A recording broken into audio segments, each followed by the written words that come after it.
So hello everyone, today we will learn about difference between enterprise and the firm. हमने इससे पहले management को समझा, उसके कॉन्सेप्ट को समझा, उसके बेसिक मीनिंग्स को समझा, फंक्शंस को समझा, but right now we will see that what are the difference between enterprise and the firm.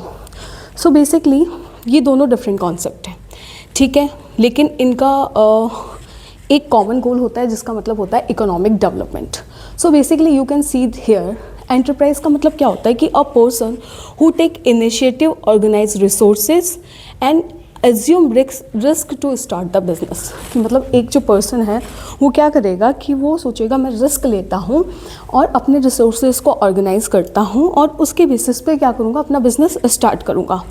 Same time पे जो आपकी फर्म है, ठीक है, वो क्या करेगी, produce goods and services to satisfy the human needs और ह्यूमन वांट्स। कि हम मैन्युफैक्चर करेंगे गुड्स एंड सर्विसेज का, क्यों? क्योंकि हमें क्या करना है, हमें अपनी जो ह्यूमन वांट्स एंड नीड्स है, जो हमारे कस्टमर है, उनकी जो डिमांड है, हमें उनको क्या करना है, सेटिस्फाई करना है। So you can see the nature दोनों का डिफरेंट है। जो एंटरप्राइजेज है वो एक इंडिविजुअल चलाता है या एक पर्सन के बेसिस पे होती है, मतलब बोल सकते हैं इंडिविजुअल लेवल पे होता है। जो फर्म होती है ऑर्गेनाइजेशन लेवल पे होती है और ये ऑलरेडी इस्टेब्लिश होती है। फंक्शंस की बात करें तो यहाँ पे इनिशिएट लिया जाता है उस इंडिविजुअल के द्वारा, ऑर्गेनाइज करता है, मैनेज करता है और रिस्क लेता है बिजनेस को रन करने के लिए।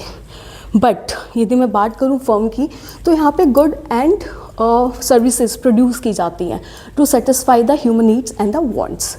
एग्जिस्टेंस क्या होता है कि यहाँ पे एग्जिस्टेंस होता है in mind and efforts of the person. जो पर्सन उसको रन कर रहा है उसके माइंड में वो अपने एफर्ट्स लगाएगा कि मुझे कैसे चलाना है, मुझे कैसे चीज़ों को रन करना है, मुझे कैसे रिस्क लेना है और उसको आगे कैसे बढ़ाना है। बट यहाँ पे एक ये लीगल एंटिटी होती है, इसका प्रॉपर आप बोल सकते हैं एक इस्टेब्लिशमेंट होता है, फॉर्मेशन होता है, जहाँ पे प्रॉपर डॉक्यूमेंटेशंस होता है और उसके बेसिस पे इसे हम लोग क्या करते हैं, इस्टेब्लिश करते हैं।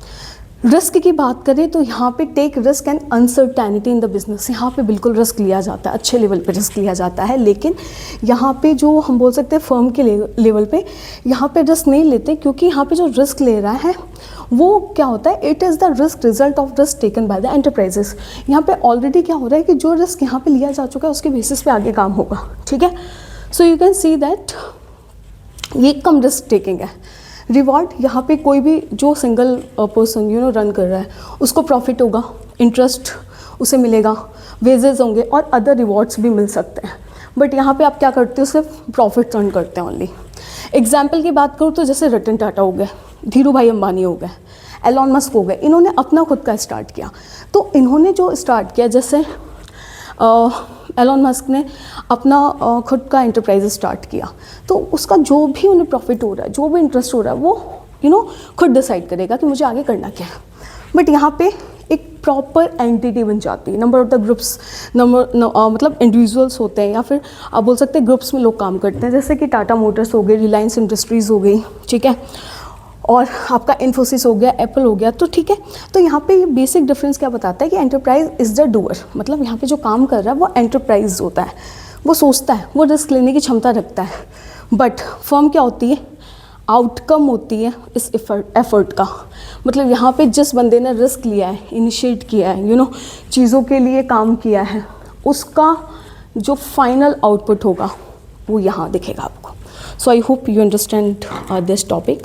Next video we will learn something new. तब तक के लिए जय हिंद।